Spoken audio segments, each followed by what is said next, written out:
Outside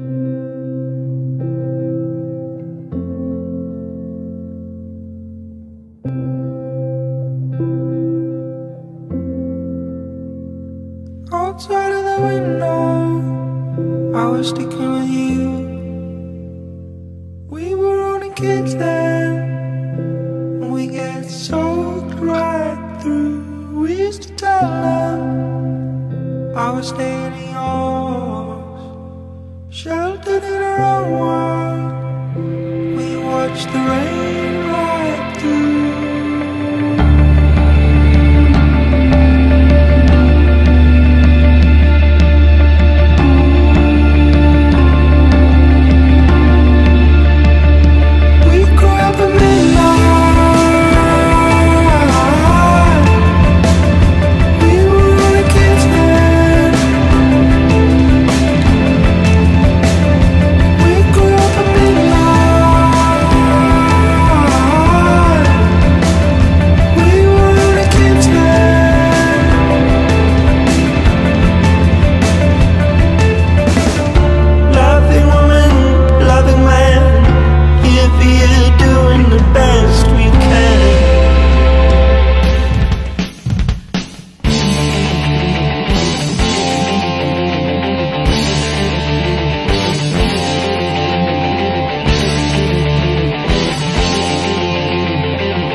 Yes!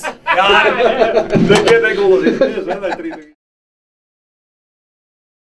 Je kan bijna wel zeggen dat we een schoolbandje zijn bijna, want we kennen elkaar allemaal van de lagere school dus eigenlijk. En ik heb geen idee. Ja, we zijn gewoon begonnen in een varkenstal ergens en toen zijn we weer, ja, ik weet het eigenlijk niet eens meer. We winnen eigenlijk jongens uit de buurt waar die begang binnen mij, ja, wat vind je mooi om te spelen en wat vind je mooi om te spelen? Nou ja, ik zit er dan in een drumbandje en nou ja, die louter maar is dat ik drummer worden zo dan, hè. Nou, de weer weer een oor niet, nou die Sasiba, nou die wil wel baas spelen. Nou, en ja, ik weet niet hoe dat al je weer, maar ja, Sadwana kwam, Robbie kwam direct al hier bij tussen. Eigenlijk een beetje een achterneef van mij. Dus ja. Wild en roeg en beroemd proberen te worden. Hè? Ik weet nog wel, ik wie krek van Squallau, maar ik dacht de wereld die zit op mij te watchen, ik word hardrockster. Lang hier, strak broekje, heuge gimkes aan. Ja, en ja, van de week bijvoorbeeld nog weer bij de kapper en ik liet haar die foto's, ik zie het. Maar toen werd ik onbespreekbaar dat het hier eraan ging, bijvoorbeeld de attitude, tatoeages zetten en ja, alles jaren erbij, hè. Nou, dat is een beetje die tier. Leren bandjes om, heeft speaker en noppen. Ja. Ik ben kameraad van mij en nou ja, zo'n 20 jaar alleen, we kwamen op de Bielkoor en de wrestlers uit de koor, de jongens, Ino en Robbie en Josiebe. En ja, ik mocht altijd graag die muziek en ik zit zelf toch net in het bandje, maar ik ben er altijd bij. Ik ben altijd bij de jongens en dus dat ze speelden, daar ben ik altijd bij. Speelde ik nog maar net volgens mij nog maar een jaar, anderhalf jaar speelde ik gitaar. En ja, maar het ging gewoon lekker en we hadden ook wel succes. Dus, Het wordt steeds beter natuurlijk, met al die bands in die kant en stijlen. Want er zijn heel veel varianten stijlen in verval kwam. En met trash en wat dan ik maar. Dus ja, dat was hartstikke mooi natuurlijk. Het kwam mooi los. Inke die stuurde alle de demo-bandjes toen nog. Altijd op, hè, naar Jan, Piet en Kees, nou ja, die hetzelfde wat ik graag wil. Beroemd worden, erop brengen. Dus dan moet je dat ik overal in sturen. Tot op een gegeven moment de telefoon gaan. Ze er weer in de tier nog van de draaitelefoon, hè. Dus mijn mens zei, nou, daar had je voor die bellen. Nou, die belt haast wel weg. Dus ik nam de telefoon op, Henk Westbroek. Ja, ik zit met Napoleon. Ja, iedereen kan zeggen dat er Henk Westbroek is. Maar het geval hoe hij moest even toestemming hebben van mij het wil draaien. In verband met Buma Stemra-achtige dingen. Ja, geweldig. En iedereen vertelde dat we draaid waren. En toen werd ik best wel populair. Want we kopieerden die cassettebandje zelf. Nou, dat vond ik grif aftrekken. Ik denk de eerste demo, waar het nummer Devil's Daughter ik op zit. Nou, ik honderden van verkocht, dacht ik. En dan 4 gewoon het stuk. En dat investeerden we weer in de eerstvolgende opname. Want dan gingen we echt gewoon naar een goede studio, Telesound Studio bijvoorbeeld. Ja, we investeerden alles weer direct maar in de band. Ja, we hebben gewoon een demo opgestuurd en ja, dat was wel geweldig dat we er gauw bericht van hier en dat ze daar een nummer van draaien horen. Dus super toch? Henk Westbroek, vaders vuurwerk. Ja, nou dat is toch geweldig toch? Van hele Iron Maiden, wat er toen speelde eigenlijk allemaal. Dus maar ja, je komt dan bij elkaar. En je probeert wel Iron Maiden te worden, maar het wordt totaal iets anders weer natuurlijk. Dus, maar dat was ook het leuke van ons eigenlijk. We wouden eigen nummers spelen, liefst geen covers. En we konden het ook. We hadden een goede zanger toen. Ja. En die kon dat. We konden, in wezen hoefde niet eens te stemmen, hij kon het altijd wel mooi maken. We konden gewoon spelen wat we wouden.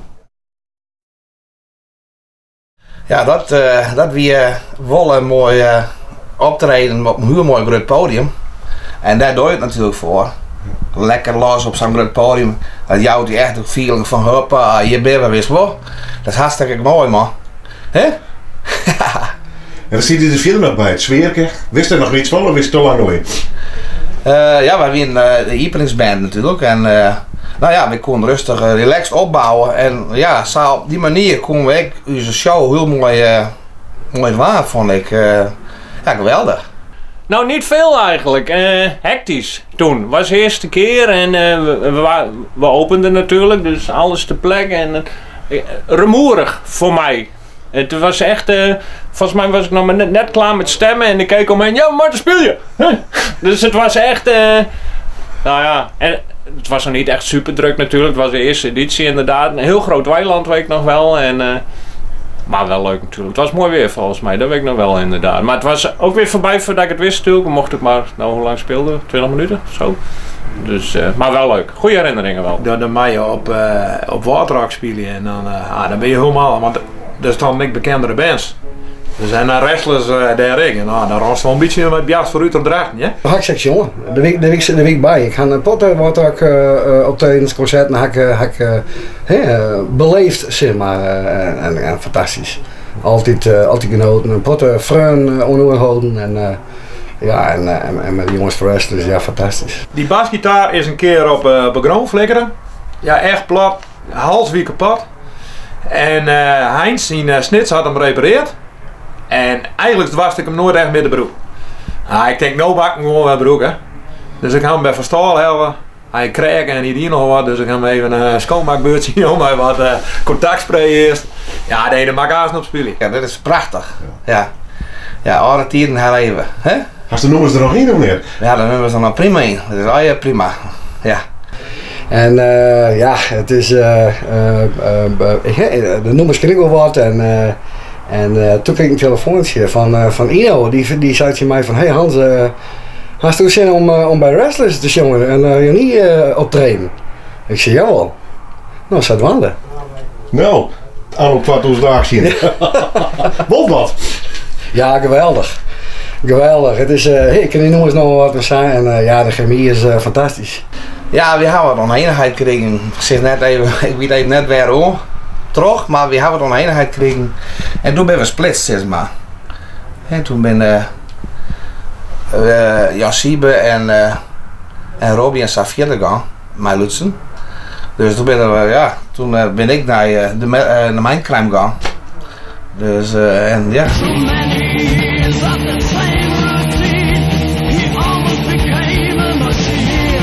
Dat wie echt, dat wie echt rock'n'roll. Wie je net een man die live, echt een man wie voor het podium. Meer man voor de studio, vestjesmeidjes, samenzang, dat dingen, dubbelstemmig. Ja, en om op het podium dan nog te dwaan wat er dwaan moest, ja, dan moesten er wat stimulerende middels gebruikt worden. En dat is een beetje troslijn bij hem, helaas. Ja. Hij leeft niet meer? Nee, hij leeft niet meer. Nee, de drugs weer net de oorzaak van zijn overlijden, hartfalen. Ja. Hij wie letter al redelijk stabiel is, maar. En we hadden hier een reunie aan, 2004, hebben hem nog weer opspoord.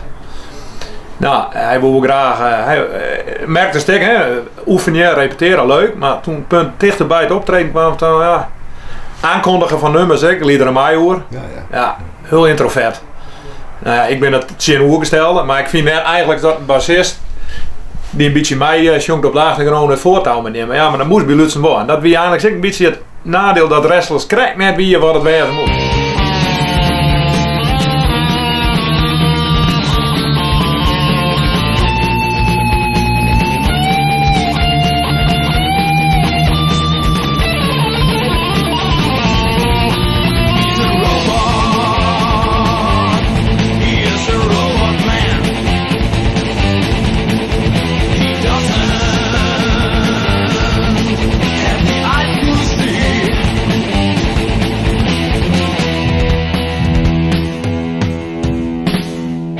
Restless!